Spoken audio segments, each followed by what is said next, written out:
I mean, I have no idea. 8 years old, I thought it was just a game. Okay. And later on, then when I found out that it's actually sexual abuse. Hi there! Welcome once again to our new episode of CCWE, Chit Chat with Ex-Transgender Pastor. For those of you who are new to this channel, I'm Reverend Edmund Smith. And this is a series that I've started recently. And today I have a beautiful guest with me here. She's my very old friend, Elena. And we're going to talk about our sexual abuse that we've been through in the past. For those who don't know, I was a transgender woman since I was 4 years old. That's a long time, all the way to 21 years. I'm 49 now. And as a trans person at 19, I was raped by a man. And my heart goes out to anyone who had been sexually abused.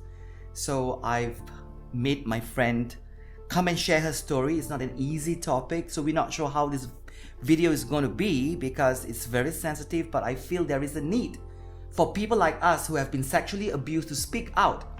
It's therapy for ourselves, as well as it's going to help others to see that, it's not their fault. If you have been raped, you have been sexually abused, it's not your fault. And speaking out like how we are doing today is going to give you certain level of recovery. So, Elena, welcome. Are you ready to share your heart to the people out there? Yes, I'm ready. Okay. I have prepared a few questions for you, and just take your time to just share your heart so that people can see that, if anyone who's watching and you yourself are a victim, you are not alone out there. Surely you are not. Okay, let me give you your first question. How old were you when your sexual abuse began?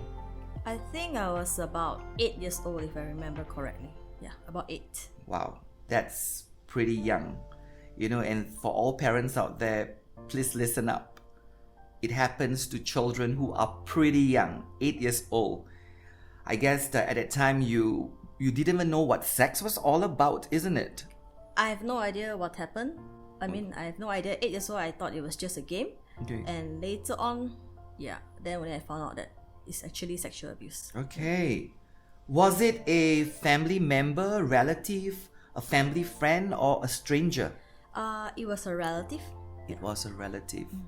Listen up, guys. Sometimes we get so comfortable with our relatives or family members or even close friends, and we think such nasty things will not take place. But this happened to Elena, my friend, taken place by her own family members, a relative, sorry. Okay, how long did it last? Years, months, or was it just one time?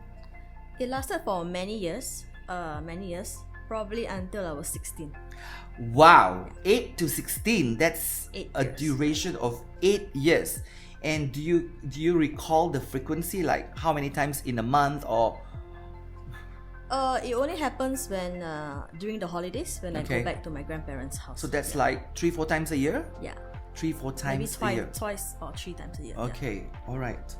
Okay, at that time, I think you answered this question again, but I'm going to ask ask again for the sake of to be clear. Okay, at that time, when were you aware that it was some kind of abuse happening to you? I was not aware when I was probably from 8 to 12. I was not aware. Yeah. Later on, yes, I was aware. So the realization came about when you were hitting puberty. Yes. At 12. So eventually, were you enjoying it, or were you like disgusted towards it, or neutral? How was your emotions like? It was both. Because it was sexual pleasure. So I think I did enjoy it in that sense, and after that it feels weird. Like something is not right. Yeah, something's not right. Okay. All right. Good. My next question would be, how did the sexual abuse change you as a person? I mean, if there is any change, do you think who you are today, some parts of you is related to that 8 years of sexual abuse that you went through in the past? Definitely has changed me. I felt that being a female, being the weaker gender, that I'm weak.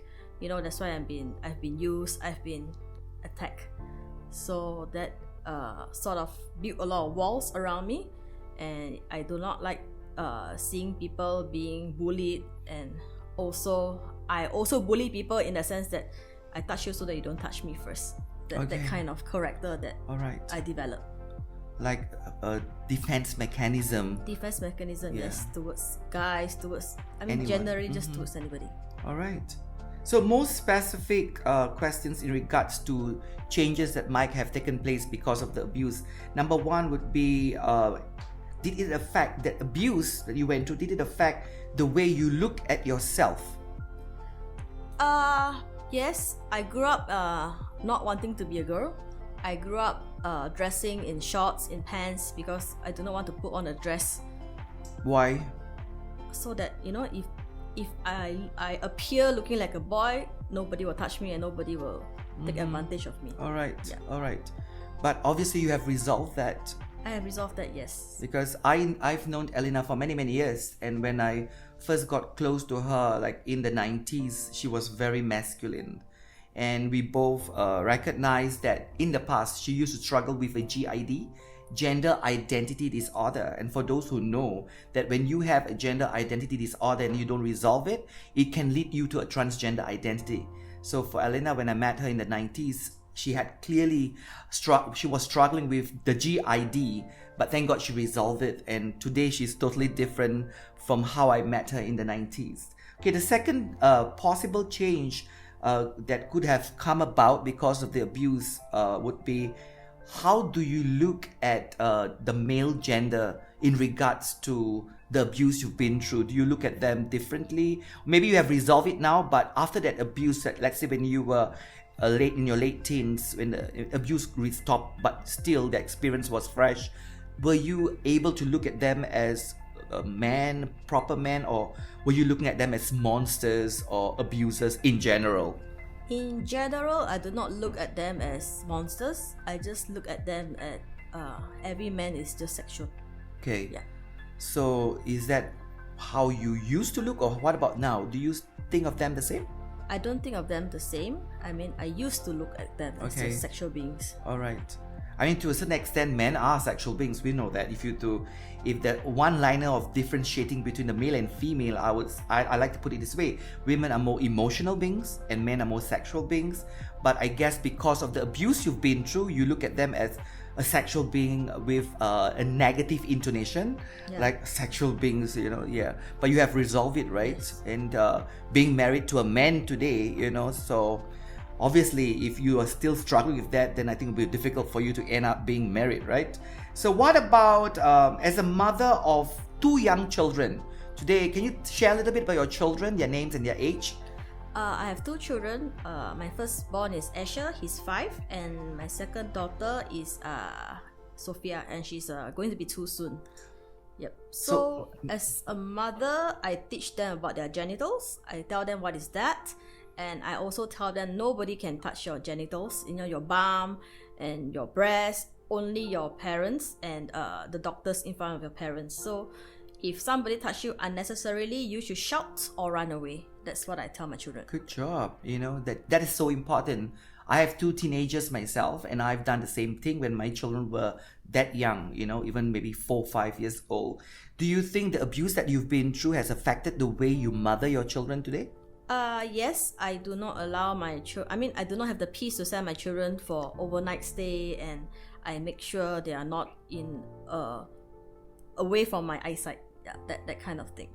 That's like so similar to me. My children are like, my daughter is 16, my son is 15, and I think my daughter was allowed to have an overnight stay with a group of girls, and that was so challenging for me to even allow it. I think it's related to the abuse I've been through. Yeah. Besides being raped at 19, I also was sexually abused when I was 13, 14. I was in the bus on the way to music school, and there was a man who sat beside me, and he stretched his hands on my genitals, and he was playing with my genitals, and I was shocked. That was my first abuse ever, and I was wondering what's happening. I didn't know how to react, and when I got down the bus, I was shivering, at that time. That was my first, and I realized later it was sexual abuse. So I think, when someone, an individual goes through sexual abuse, it definitely affects you. It changes you. It opens your eyes to see the things that people who have never been abused do not see. There's concern, there's fear. Some people think I'm paranoid. Well, why don't you let your children do this? Why don't you let your children go to your neighbor's house?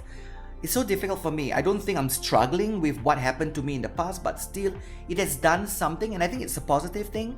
I think too many parents are like free and easy with their children. I see parents leaving young children in the swimming pool, saying, okay, I'll come and pick you up in 1 hour's time. Or I see parents like letting the little child go in the toilet, public toilet, say, you go and do your business and I'll wait for you outside. I think this is crazy. What do you think? You think parents should allow their kids to have this freedom of being in the swimming pool where there's lots of people out there? Only God knows what type of people are there, or public toilets and all that. What do you think, Elena? At this age that we are living in, is not only about sexual predators, there are also kidnappers and who catch your children and sell their organs. So as parents, you have to be vigilant and keep an eye. And we have read so many cases that, when young children go to the toilet by themselves, strangers just, grope them or just sexually abuse them. So, yeah. Parenting is hard work. Sometimes I speak to a lot of people without children, married people, or even people who are planning to get married. They fantasize, having children is so cool and so nice and so this and so that. But you choose to be a parent, you need to be responsible. It's hard work. Of course, it's worth it, raising up people, and for us as Christians, raising up young people and people who can serve the Lord, and build the kingdom of God. But it's hard work. Elena, would you agree with that? Yes, definitely hard work. Definitely hard work. Why that smile? I mean, like, is there anything you're trying to imply, that hard work with that smile? No. It's hard work, basically, right? Once you become a parent, then you know what we are talking about, okay? We're not trying to say don't have kids, but be ready. Okay, what would you advise for parents with children, and particularly younger children, in the area of sexual abuse? Is there a word you have for them? I think knowledge is powerful. Just to empower your children with knowledge, what is right, the right touch, the right kind of touch, and the wrong kind of touch. So that is important. So that's how I teach my children, the wrong touch and the right touch. If you felt something is not right, and even you're not sure, you just move away or shout for help. That's the first reaction. Most of us, when it happened to us, we were just stunned, and we do not know how to reject, and we do not know how to run away from that situation. We just stayed there and allow to be abused because we do not know what to do. And I think just empower our children with knowledge. Would you agree that sharing out your sexual abuse story helps in recovery, or do you think it's better to just shut up and not ever talk about it? Actually, I've never talked about my sexual abuse until I was 19 years old, and I'm not sure is it scientifically proven or what. This bad memories has been hidden at the back of my mind. I cannot remember. And that's the time when I accepted. I don't cry because I think crying is weak. I don't show my emotions. I don't show how I feel. Reason is because when I show my weakness, people will just take advantage of me. So I cannot remember being sexually abused until I'm 19 when I accepted Christ. The first thing I did when I accepted Christ is just cry. And the more I cry, the more release I have, and the more memories it came back. So when it came back, then I think I shared with you, the first person I shared with, do you know why am I crying so much? Because I was sexually abused when I was in the past. I suddenly just cry non-stop without a reason. And after crying, then I realized I have so much hurt that is being buried at the back of my mind. Okay, thank you so much. Now, for those of you who have been sexually abused, like Elena and myself, I think you need to just go forth to speak to someone older and wiser about it. And never blame yourself, okay? If abuse is wrong, it's the fault of your victim, and the enemy is real. I'm not saying advertise to the whole world what has happened to you, but begin by sharing. First and foremost, speak to the Lord, and secondly, as the Lord leads you, speak to the right people. He will set you free. I would like to just read a Bible verse that will be a blessing to all of you who are listening. 2 Corinthians 5:17.